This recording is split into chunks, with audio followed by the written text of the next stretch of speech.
Bienvenue dans Muscle ta répartie, le podcast qui te donne envie de l'ouvrir. Je suis Michel Ruffo et pour cet épisode, j'ai le plaisir de recevoir Erwan Kerleroux. Bonjour Erwan.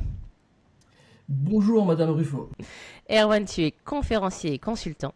J'ai voulu t'inviter car tu es pour moi comme un mentor. Tu as été présent aux moments difficiles de ma vie professionnelle et tu m'as aidé à prendre du recul.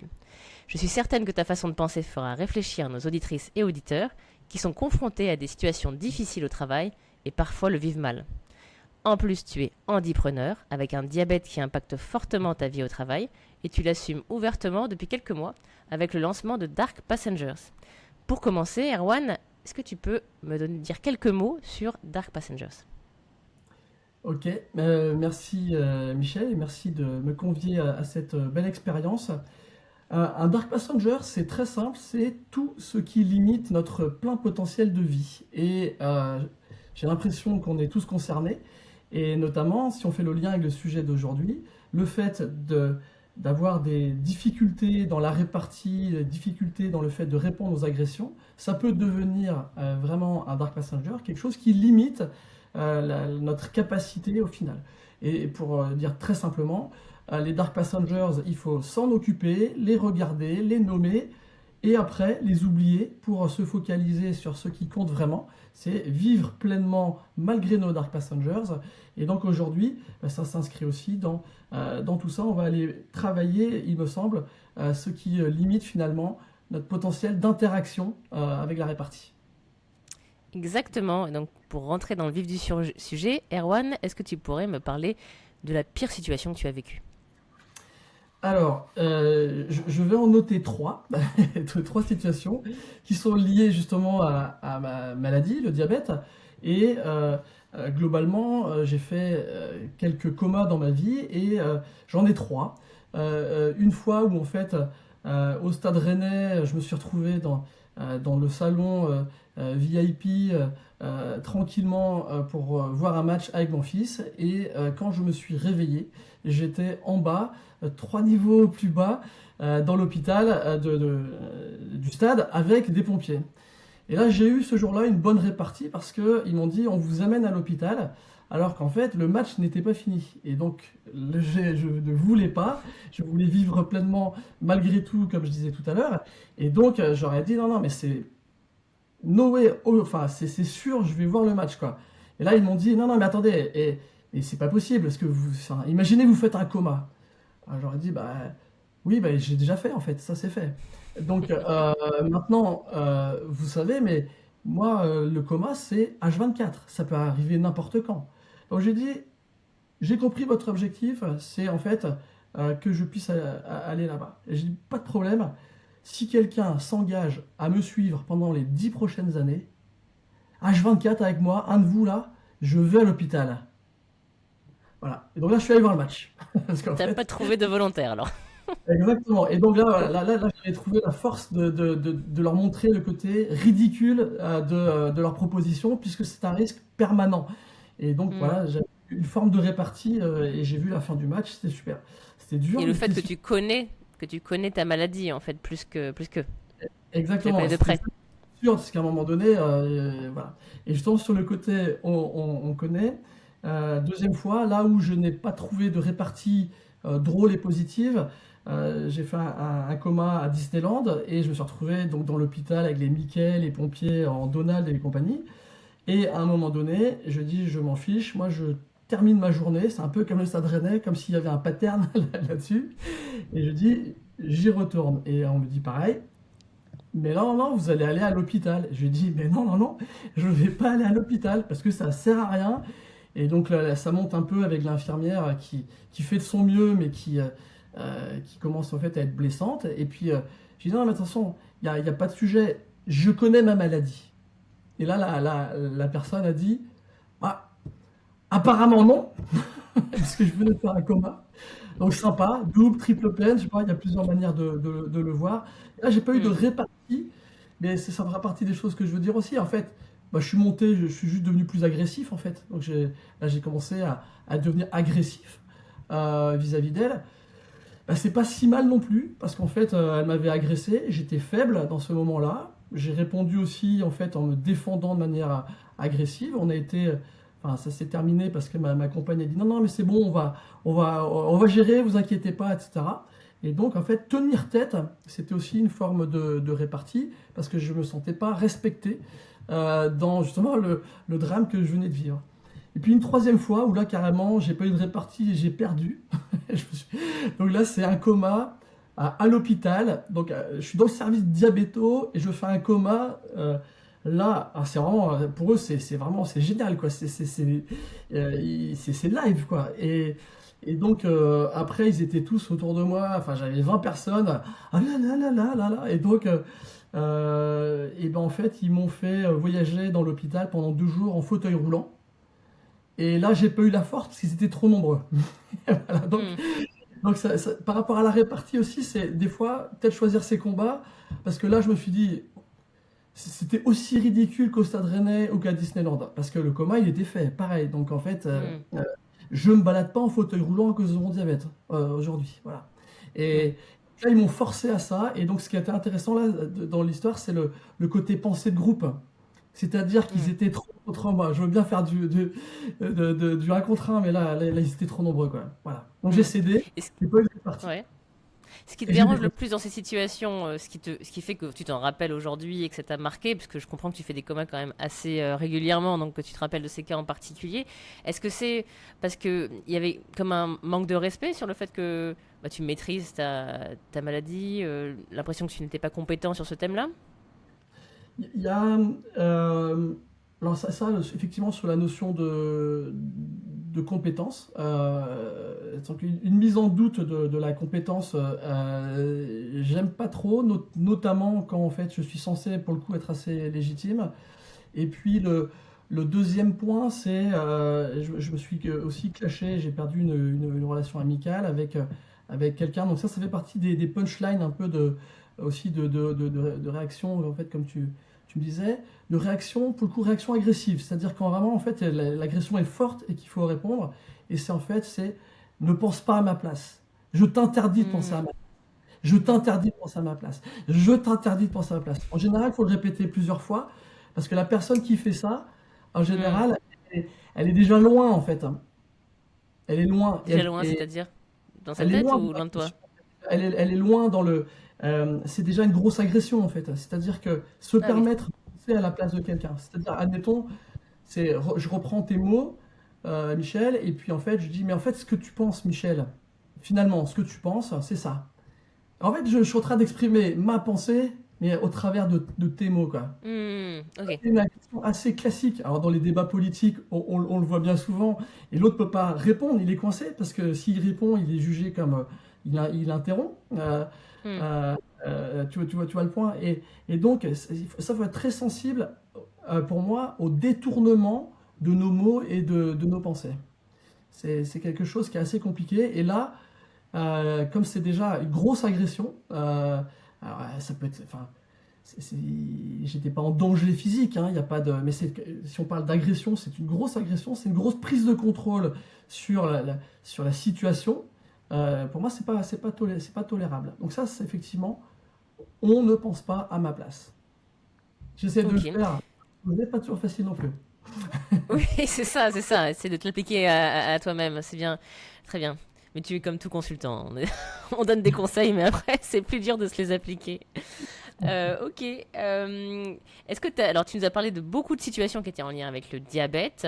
Est-ce que tu as d'autres situations dérangeantes, éventuellement au travail, que tu as rencontrées? Alors, j'ai rencontré, il y a un sujet autour du travail, notamment quand on fait du management, qui est le sujet de la protection. Protéger contre les agressions, puisque notamment en tant qu'entreprise, on a quand même une obligation de résultat sur les sujets, c'est-à-dire qu'on peut être vraiment mis en cause.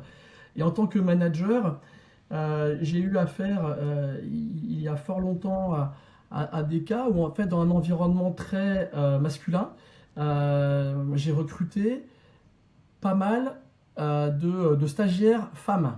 Et c'était des Mhm. jeunes femmes. Et donc, je me suis dit donc, sur mon rôle de protection, c'est-à-dire où elles doivent être dans une safe place, finalement, est-ce qu'en fait, je dois les protéger? Est-ce que je dois les laisser se protéger? Ou est-ce que je dois leur apprendre à se protéger? Donc c'est un mix de tout ça. Et donc elle venait m'en parler. Donc ça c'est bien aussi, hein, ça c'est aussi un des gros messages.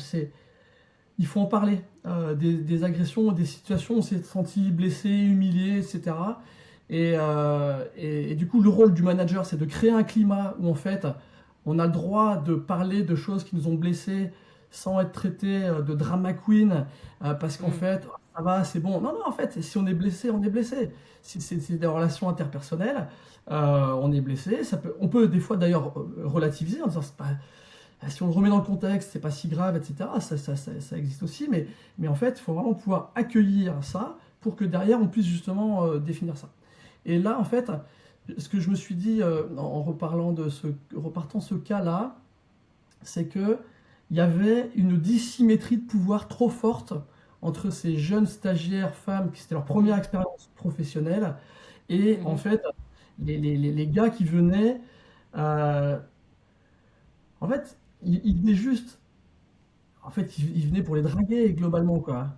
Alors qu'elles, elles avaient un métier. En fait, moi, je les ai recrutées pour un métier, c'est-à-dire on bossait dans les achats, elles avaient un travail, et c'était pénalisant tout d'abord parce qu'en fait, elles perdaient un temps considérable, parce qu'en fait, quand il y a 15 hommes dans la journée qui passent 5 minutes, bah, ça fait 75 minutes, donc elles perdaient du temps précieux pour elles. Et puis, deuxième point, c'était aussi une réduction, enfin, j'avais aussi un stagiaire homme, et il s'est pas plaint de la même chose.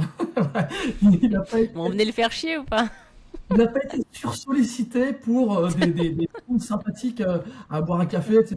Là-dessus. Donc là, effectivement, il y avait aussi, je dirais, en écho, une agression sexiste, en fait, finalement. Alors, pareil, j'aime pas les gros mots pour le point, mais en tout cas, elles étaient ramenées à leurs conditions de jeunes femmes là-dedans, notamment aussi parce que hiérarchiquement, elles pouvaient pas trop réagir. Et le paroxysme de ça, c'est une des stagiaires qui était sortie en boîte de nuit et qui était tombée sur un big boss de l'entité qui, comment dire, était bien chaud ce soir-là et puis qui avait discuté. Il lui avait dit, ah ben de toute façon, ouais, mais t'es stagiaire chez Erwan et tout, nickel, mais viens demain, repasse demain, on en discute en fait dans mon bureau. C'était pas déplacé le côté dans mon bureau, mais tout était déplacé. Et comme ça, après, je regarde pour te donner un job. Mais déjà, c'est pas du tout comme ça que la boîte recrute. C'est pas en boîte de nuit. Enfin, voilà, elle était très très coincée. Et là, justement, c'est pour ça que elle est venue m'en parler. Donc c'est là où c'est là où la meilleure répartie, c'est de ne pas avoir à avoir de répartie. Donc c'est en fait de tuer Mm. les sujets. Elle n'a pas eu à l'affronter après. Et de fait, là, on était aussi dans la protection. Donc elle est venue me voir en me disant je suis coincé. Il m'a dit de venir demain quoi. Donc si je viens pas demain, je suis coincé. Enfin, si je viens pas aujourd'hui et qu'il s'en rappelle, je lui dis déjà, tu laisses tomber en fait et enfin je te couvre en fait sur le sujet. C'est assez compliqué dans le côté des micro-agressions. Finalement, c'est le cumul, mais c'est quoi? C'est au bout de 7 micro-agressions, 7 micro-agressions égale une grosse agression? Enfin, donc, c'est assez difficile de voir. Et donc, des fois, je ne suis pas intervenu. Et des fois, je suis intervenu très fortement. C'est ça aussi que je veux amener. Et j'aimerais bien Tu veux dire réhabiliter. en tant que manager pour tes équipes, c'est ça? Ou Là, en même, tant qu'être humain? j'ai observé par exemple du harcèlement moral chez mes clients. Et en Mhm. fait, euh, je vais utiliser un mot que je veux réhabiliter mais qui est très dur. J'ai dénoncé. Ça veut dire ça m'est arrivé. J'ai deux exemples. Un harcèlement moral voilà, d'une personne qui passait son temps effectivement à dénigrer, enfin tout ce qu'on connaît voilà, du harcèlement. Et en fait, j'ai écrit, alors que j'étais que prestataire, au patron en fait de cette personne-là. Il y a eu une sanction. La personne a été dégagée du mandat qu'elle avait.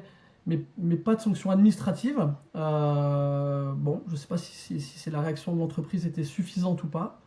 Peut-être, je pense que non. Mais toujours est-il que moi, j'avais fait ma part là-dessus. Donc ça, c'est hyper important. La deuxième fois, c'est une agression à caractère sexuel. Pareil, hein, c'était mes débuts d'entrepreneur et en fait, si ça avait été plus loin, ça se serait terminé comme DSK à New York en fait. C'est-à-dire, le client que je coachais qui a appelé à l'accueil en fait, hein, en demandant, en disant qu'il lui manquait, je crois, du savon, et puis qui en fait était nu à l'arrivée de la standardiste, enfin, qui lui a amené ça. Et donc là, on se retrouve, c'est les premières missions qu'on a. Je l'ai dénoncé aussi, donc en triangulaire Ok. à son chef. Et donc il sait que je l'ai dénoncé, hein, mais moi je lui ai dit que je pouvais pas. Et heureusement, en fait, c'était avant l'histoire du Sofitel de DSK, mais en fait, je m'en serais vraiment voulu quand il y a eu l'affaire DSK si j'avais pas fait ça. Voilà. Et du coup, le schéma que je veux poser ici, c'est le parallèle entre la sécurité industrielle, l'accident industriel, avec à la clé des accidents graves et des morts, et le sujet des agressions. Donc, c'est une pyramide. Et en gros, pour un accident mortel ou potentiellement mortel, il y a, à la base de la pyramide, il y a 1000 sujets de sécurité qui n'ont pas été traités. Donc là, en fait, la bonne pyramide, elle existe. C'est-à-dire pour une agression très violente, il va y avoir une dizaine d'agressions et de quasi-agressions. Il va y avoir une centaine d'agressions et 1000 micro-agressions. Et donc, il faut travailler là-dessus. Et j'ai pas oublié que le sujet, c'est muscle ta répartie. Mais ça veut dire que pour la muscler, ce qu'on veut, c'est du muscle long terme, du muscle efficace. C'est pas de la gonflette rapide.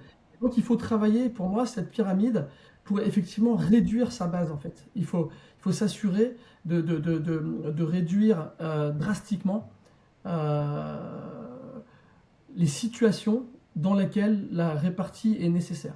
Et donc voilà, ça c'est un de mes premiers messages, cette pyramide, et le fait que la répartie est une forme curative et qu'il faut lui adjoindre la notion préventive.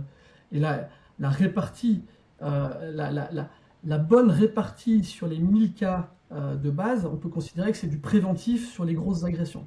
Et donc la répartie est utile, du coup, tout le temps, mais pas que en curatif de gros cas. C'est-à-dire qu'il faut il faut fermer toutes les petites boucles là-dessus. Et donc, il y a un problème de proportion. On n'agit pas pareil, en fonction de. Il y en a une que 1000. Exactement. Voilà, on peut. Je sais compter.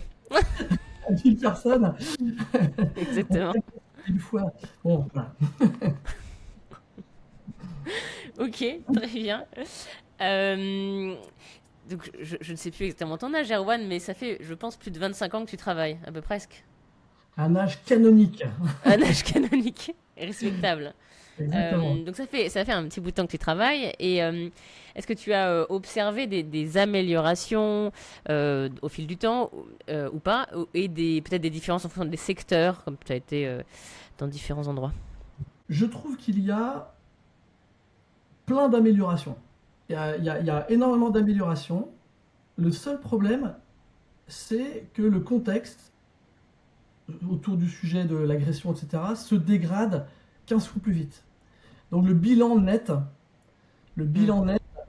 est négatif. Donc ça veut dire que ce que tu fais, Michel, est d'intérêt public. C'est vraiment très, très, très, très important parce que ça contribue à la lutte un peu de l'avenir contre le passé. Il y a un vrai progrès à supprimer toutes ces formes d'agression. Et donc, on pourrait dire que comme il y a des progrès, bah, c'est cool. En fait, à la limite, Michel, tu vas être au chômage technique d'ici quelques semaines. Et Très bien. en fait, je pense que non. C'est la vocation ultime de tous les sujets. Hein, quand on travaille sur l'accidentologie, l'environnement, on espère ne plus être nécessaire.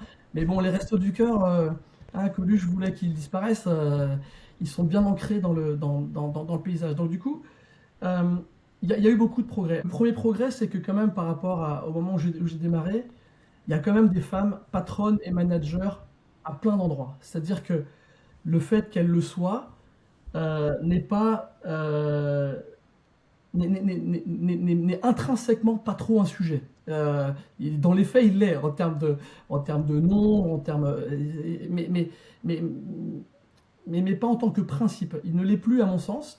Alors qu'en 2007, par exemple, je me souviens de quelqu'un dans ma famille, une femme, qui me dit oui, mais de toute façon, moi je voterai pas dans ce cas-là pour Ségolène Royal. Alors, je connaissais, je pense qu'elle était un peu plus de droite de toute façon. J'ai dit bah ouais, enfin, mais est-ce que tu peux me dire un peu pourquoi? Elle me dit bah parce que c'est une femme. J'ai dit comment ça? Bah une femme présidente, voilà. Bon, alors après j'adore OSS 117, donc je vais le citer. Oh là là. Il faudra porter quelque chose de lourd. Mais, mais voilà, en 2007, en fait, quand Ségolène Royal est présente, moi je sens ça.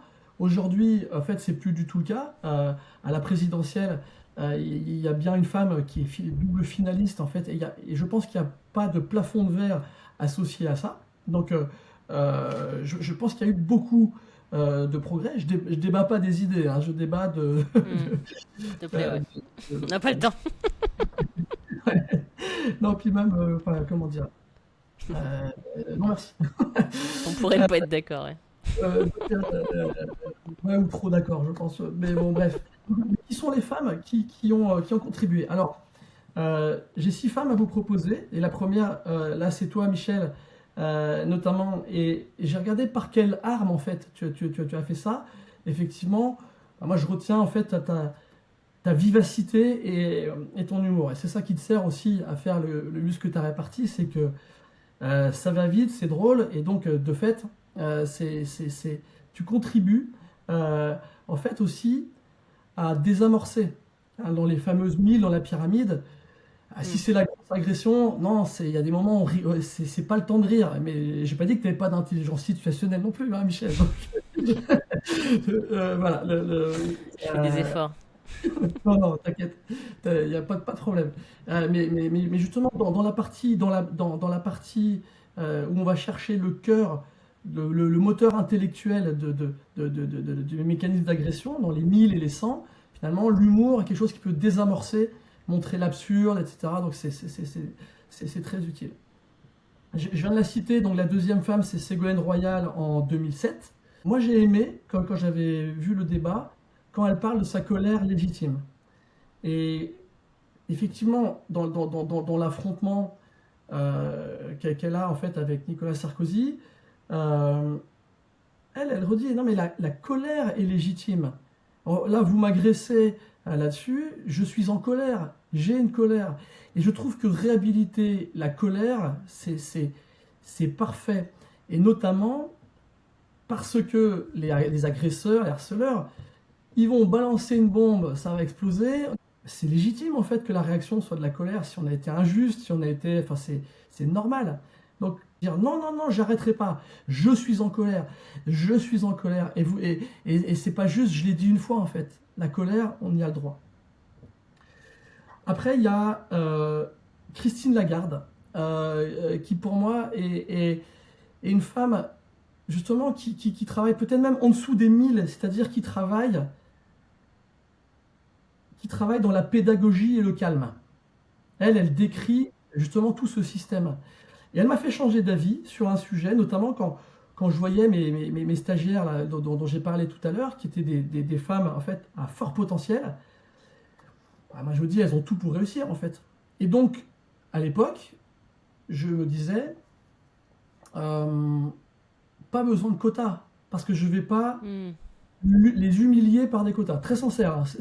Hmm. Parce qu'effectivement, moi je veux pas être embauché parce que je veux pas être là parce que tu dis Erwan est diabétique et ce sera mon action RSE de la journée qu'il vienne. C'est c'est- Hmm. c'est la même chose en fait. Je veux pas de Hmm. quotas de diabétique. En fait, si peut-être. Hmm. Ou à des endroits. Et c'est un mauvais exemple pour le diabète, mais du coup pour les femmes, elle a très bien expliqué effectivement, que la vitesse n'était pas bonne et qu'il fallait en fait des quotas. Et donc, je trouve que aussi, c'est aussi une des armes, c'est la pédagogie, l'empowerment et les solutions concrètes, à l'argumentation, en disant, quand elle dit, bah, en fait, on trace la courbe d'aujourd'hui, effectivement, nickel, il n'y aura plus d'inégalité dans 150 piges. Bon, bah, super, bravo. Mm. Par contre, le nouvel iPhone, il sort tous les 6 mois, quoi. Donc, il y a un problème de synchronisation des agendas. Donc, c'est aussi, pour moi, c'est aussi une figure importante du travail dans la répartie. Dans le travail, c'est d'aller prendre le temps de poser les convictions, occuper de l'espace aussi pour mettre ce cadre.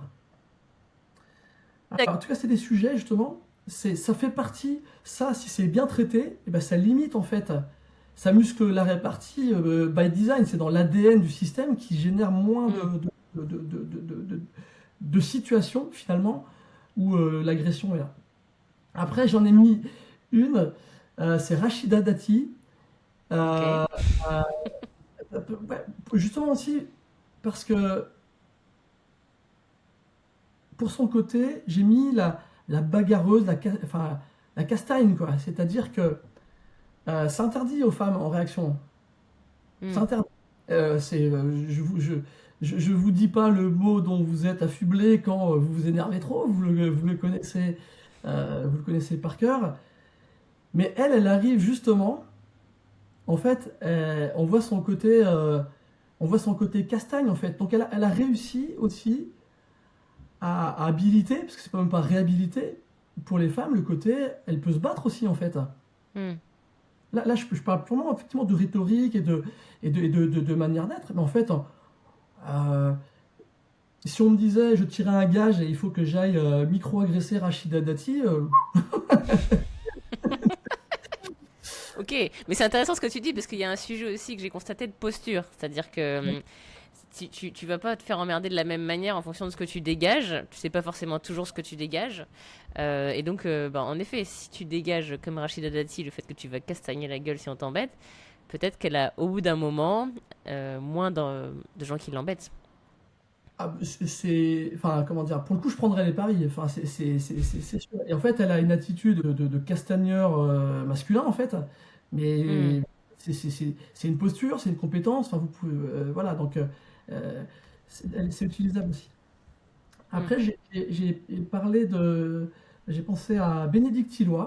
Donc Bénédicte mhm. Tilloy, qui était avant au COMEX de SNCF, qui est après dans le monde des startups, et puis qui exprime beaucoup aussi sur, comment dire, par sa peinture et ses portraits. Donc c'est quelqu'un avec qui j'ai monté à un moment donné une entreprise pendant le Covid. Et elle, je dirais que l'arme qu'elle utilise, c'est l'image, le mot qui pique au sens positif. Euh, ce qui réveille, c'est-à-dire c'est vraiment la justesse. C'est-à-dire dire, en fait, si je résume ce que tu viens de dire, c'est finalement, ni vu ni connu, tu es en train de dire que genre, je suis pas capable. Voilà. Et donc, elle, elle fait un résumé avec des images que je trouve assez intéressantes et ça réveille. C'est-à-dire qu'en fait, tu Hmm, dis non, en fait, j'ai pas pu dire ça. hmm. En fait, si. En termes de répartie, là, ce n'est pas une punchline, parce que dans le punchline, il y a punch, hein, donc c'est-à-dire c'est quand même, tu, vois, tu frappes. Mais là c'est juste, euh, c'est plutôt quasiment un art martial où elle te fait tomber avec. Elle dit, C'est ça, ouais. Hmm. je prends ce que tu m'as dit et laissez-moi le reformuler avec des images. Bon, voilà. Et puis, et la dernière, c'est ma belle-fille qui s'appelle Candice. Et en fait, elle, c'est une clasheuse. Et là, c'est euh, comme une rappeuse. Donc là, faut vraiment aller dans le monde, dans le monde du rap. Et c'est très spontané, Mhm. c'est très pertinent et très impertinent. Voilà. Spontané, pertinent, impertinent. Je trouve que c'est une belle arme aussi voilà, pour se préparer. Voilà. C'est sympa. Et Donc ça, c'est les femmes voilà, qui ont contribué pour moi dans les dernières années au progrès. Les hommes, je vais être plus rapide, mais j'adore la flegme et la classe de Dominique de Villepin. Quand il se fait agresser dans les débats, il est toujours impassible, etc. Mais bon, il a une carte magique, cet homme-là, au sens charisme, au sens tu as l'impression qu'il est imperméable en fait finalement à l'agression. Il y a une personne que j'adore, c'est Clément Viktorovitch, Mm. euh, qui travaille sur l'art de la rhétorique, et lui, il permet de décrypter. Et donc, dans la notion de répartie, en fait, il faut capter aussi, il faut capter ce que dit l'autre, parce que qu'est-ce qu'il dit, qu'est-ce qui n'est pas dit, quelle rhétorique cette personne utilise, etc. Et donc, je trouve que c'est très intéressant aussi de voir un peu les schémas logiques. Et donc, pour décrypter, c'est hyper intéressant. Et le dernier, le king, le boss, pour moi, c'est le Comte de Monte Cristo, dans la version Voilà. livre, pas dans la version film. Je l'ai pas connu, moi. Exactement. Et parce que je me rappelle, ma fille, quand j'avais dit que c'était un super livre que j'avais pas encore lu, donc elle me l'a offert, 1400 pages, donc je me suis pelé 1400 pages juste après. Et en fait, je l'ai vu en extase devant justement les clashs. Mais du coup, les clashs avec les codes de l'époque. Donc avec de la classe, avec des choses assez suggérées, assez indirectes. Et donc, très bien. Voilà. Donc, le Comte de Monte Cristo, c'est bien aussi, parce que notamment, il a ce moteur aussi de la vengeance, finalement. Parce qu'il a subi quelque chose. Il est en haut de la pyramide, dans l'histoire. Si je spoil un peu. Très bien, ok. Bon, je verrai s'il me reste assez de jours fériés pour lire 1400 pages. Mais c'est passionnant. Merci pour tous ces conseils enfin, ou lectures ou inspirations pour affûter sa répartie. Tu nous as parlé un petit peu, surtout quand tu as parlé de moi au démarrage, de l'humour. Est-ce que c'est ça qui marche le mieux pour toi ou est-ce que tu as quelque chose, une secret sauce qui marche bien pour toi? Euh, alors, je trouve que l'humour, quand on l'a, pareil, je suis retourné voir la définition de la répartie, c'est une réponse qui est juste et rapide. Et le problème, c'est la rapidité. Et donc, ça vient souvent après. Je trouve qu'il y a un effet thérapeutique qui est quand même génial, même de refaire, j'aurais pu lui dire ça, j'aurais dû lui dire ça, parce que finalement, vivre par procuration les punchlines, etc., c'est déjà bon. Il n'y a pas besoin, en fait, des fois de le faire. Donc je trouve que c'est hyper bien déjà pour s'auto-réguler. Je trouve ça hyper intéressant. Si moi on vient du côté de ce que je pratique, euh, c'est le feedback à froid. Et je vais même être c'est le feedback à froid rédigé. C'est souvent pour des agressions dans le haut, dans le haut de la pyramide. Et de fait, il y a souvent des avant-après malgré tout. Tu veux dire avant-après l'agression ou avant-après toi qui as fait ton feedback à froid? Après le feedback à froid. Après le feedback à froid. Est-ce que ça veut dire que c'est une deuxième agression? Ah non, non, Non. pas du tout. Hmm. Pas du tout, parce que justement, le fait de le faire à froid et rédigé, et au contraire, euh, si l'agression a été assez costaud et que tu fais un miroir assez chirurgical, ça modifie la relation. Mais bon,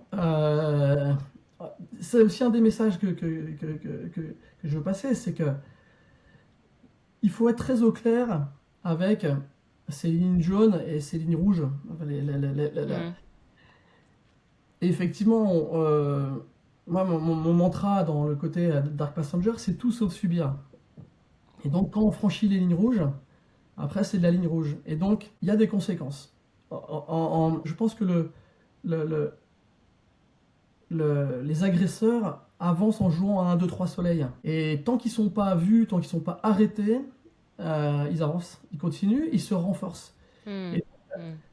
donc c'est pour ça il faut être dans le bas de la pyramide. Pour le coup, le débrief, le débriefing des situations, on va, admettons, tu vois, Michel, on dit on va faire tous les deux un événement ensemble, on fait quelque chose. Quand on fait le débriefing, c'est le bon moment aussi de se dire, tiens, à ce moment-là, j'ai été gêné. Peut-être que là, la manière dont je fonctionne là, il y a peut-être des choses là qui te gênent là. Eh ben, tu me le diras aussi dans le débriefing, ou si tu peux aussi me le dire maintenant. C'est-à-dire que c'est aussi un des points, c'est tu vois, d'accueillir le feedback. Le feedback, pour moi, c'est vraiment hyper important. Et est-ce que tu as en magasin, tu nous as déjà dit une punchline, je t'interdis de penser à ma place. Est-ce que tu avais d'autres punchlines à partager pour nos auditrices et auditeurs? Des punchlines de blocage, c'est-à-dire pour arrêter. Je Ok, pense qu'il faut juste aussi tracer la ligne rouge en disant, si on continue comme ça, je quitte le lieu. C'est-à-dire, le coup de semonce, hein. En fait, tu dis, non, non, non, stop. Alors, c'est pas une punchline, elle sera pas dans le livre des punchlines les plus marquantes de l'histoire, ben, mais vas-y. sur le principe, il y a ça. Il y a aussi un côté, dire que le sujet n'est pas fini. C'est dire, ok, j'ai entendu, mais on en reparlera.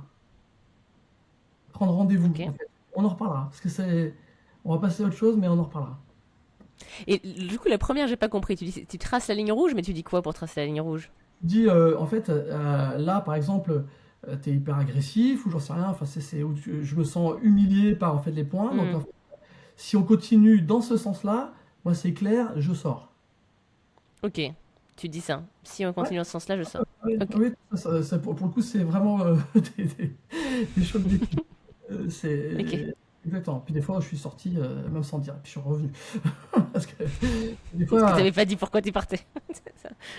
il vaut mieux partir et il vaut mieux fuir aussi. J'ai dû aussi apprendre des stratégies pour ne pas être en surréponse et devenir l'agresseur. Parce qu'en fait, Hmm, si tu surréagis, c'est toi qui es agresseur. Et, et donc là, j'ai un schéma qui était, donc c'est les trois pauses. Le premier, c'est la pause mentale. Donc on est par exemple en réunion, puis que je sais pas, il y a mon intégrité ou enfin n'importe quoi qui est un peu mis en cause. Enfin donc ça commence à monter. Moi j'ai un moteur effectivement d'injustice et de colère. Le premier point c'est la pause mentale. Je change rien, mais dans ma tête je recule un peu. Je recule un peu. J'essaie de dire bon, enfin n'oublie pas, la Terre va tourner. Demain il y aura eu 24 heures de plus. Enfin voilà. Des fois ça marche, je désamorce. Des fois ça continue à monter. Donc là c'est la deuxième étage. Et ça c'est des stratégies que j'avais construites en étant coaché, hein, parce que j'en avais vraiment besoin. C'est la pause par l'humour. Dans ce cas-là, je vais essayer là, la mèche est allumée, c'est la bombe est en train elle va éclater. Et en fait, c'est déverser de l'humour dessus pour éteindre la mèche. Parce ok. que si tu arrives en fait à trouver du cocasse ou un truc là-dedans, émotionnellement en fait c'est une douche, Hmm, ça douche tout quoi. Puis des fois ça continue, ça monte quand même, et donc j'y arrive pas. Et là c'est justement la fuite physique. Et hmm, là, c'est hmm. le fait de dire juste ah bah tiens, ça fait 1 heure et demie qu'on est en discussion, est-ce qu'on peut pas faire une pause pour passer aux toilettes? Et là, je sais pas, pour ceux qui ont vu, comment ça s'appelait? Ma saison préférée, je crois, avec Daniel Auteuil. Et lui, il va toujours aux toilettes dans les dîners de famille pour réfléchir à ce qu'il va dire, parce qu'en fait, il a toujours peur de lui-même. Et donc, en gros, voilà, c'est s'extraire de la situation pour reprendre un peu de hauteur par rapport à ça. Parce qu'il faut garder la lucidité. Et moi, je peux perdre la lucidité. Erwan, pour clôturer, est-ce que tu aurais un mot de la fin, un dernier message que tu voudrais passer? Ce avec quoi j'aimerais bien nous laisser, c'est. Moi, j'adore l'humour. J'adore l'humour noir. J'adore le cynisme. J'adore ça dans les situations où les relations sont bonnes, avec des hauts niveaux de confiance. J'adore ça quand c'est des sketchs d'humoristes. Ça peut être très trash. J'adore ça. Pour moi, on peut vraiment rire de tout. Mais attention, l'humour est une des formes les plus perverses des agresseurs. Hmm, Avec la fameuse ah, mais ça va, je déconne quoi. Non, non, non, non, en fait. Justement, c'est-à-dire que entre adultes consentants, avec une grande confiance, l'humour à gogo, dans les situations basses de la pyramide, l'humour, plein d'humour. Mais effectivement, s'il y a eu une agression avérée, une agression verbale très forte, une agression physique, une agression sexuelle, c'est plus le temps de l'humour. Donc c'est réservé à des contextes pas dramatiques en réponse, mais surtout c'est il faut qu'on soit très sensible. C'est une arme de pervers, l'humour. C'est-à-dire que, pas en répartie, en agression. Les agresseurs utilisent l'humour. Et ça, c'est hyper dur à combattre. Et c'est hyper dur à combattre parce que l'humour, c'est comme le vin en France, quoi. Il y a un côté un peu sacré aussi dedans. Et, et donc voilà, donc, soyez sensibles quand vous recevez. Derrière ça, c'est le côté passif-agressif des choses. Voilà, c'est ça Mm. je déteste, je déteste l'ironie. Si on a un reproche à me le faire, qui est un reproche important, et ben en fait on me dit, Erwan, à ce moment-là, là tu m'as blessé. Alors, et le français a tous les bons mots. Tu m'as blessé, ou alors on va dire, ben non, c'est toi. Donc je me suis senti blessé à ce moment-là, comme ça engage pas moi. Ah, faut le dire les choses très simplement quand il y a un niveau de gravité qui est important. Mais pas laisser ceux qui font des blagues avec un fond de vérité. Voilà. Pas de cynisme quand il y a une critique réelle derrière. Voilà, c'est ça le mot de la fin. Ok. C'est pervers. Berk. Berk. Bon, on va rester là-dessus. Erwan, merci beaucoup. Et pour nos auditrices et auditeurs, si vous voulez continuer à muscler votre répartie, je vous invite à télécharger les 15 punchlines. Au revoir, Erwan. Au revoir, Michel.